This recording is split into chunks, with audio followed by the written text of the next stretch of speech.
én nagyon szeretem az édességet kisgyerekkoromban, és aztán elmentek a szüleim otthonról, fölhívtam keresztanyámat telefonon, akkor még régi vezetékes telefonok voltak, és nagyon egyszerű dolgot, kevert tésztákat, ami még nem is azt mondom, hogy piskó, tehát egyszerű kevert tészták, egy dánkulófot valamit, vagy palacsintát, és akkor nekiálltam otthon sütni, főzni, már nagyon fiatalon, tehát ilyen 8-10-12 éves koromban, inkább sütni, mert ugye a tésztákról volt szó, és akkor én nem tudatosult bennem az, hogy gyakorlatilag, hogy én elszánt leszek a szakma felé, és aztán ugye eljött a pályaválasztásnak az időszaka, és akkor úgy megfogalmazott bennem,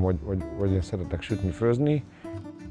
Itt nőttünk föl, a jelen pillanatban van a vendéglőnk, itt nőttünk föl nyáron, és szőlőbe dolgoztunk, gyümölcsösbe dolgoztunk,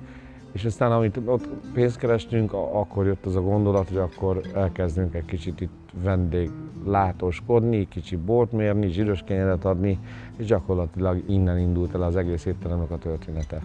Elkezdtük a klasszikus dolgokkal, tehát a tipikus dolgok, ami akkor volt, a rántott csalt, a kacsacombli, a káposztával, a rántott trapista, rántott kamembert. Most, ha szabad így megfogalmazni, azért azóta eltelt nagyon sok idő, a füstölcsülők, a hideg tálak,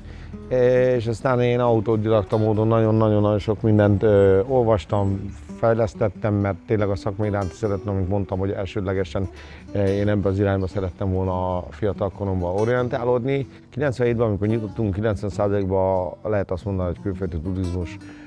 volt Magyarországon, és akkor szépen ez kezdett átalakulni 2000, 2002, 2003, jöttek ugye a Balatonparti vitorlások, most neveket nem akarok mondani, de nagyon sok színész, turista, akik szerettek vitorlázni,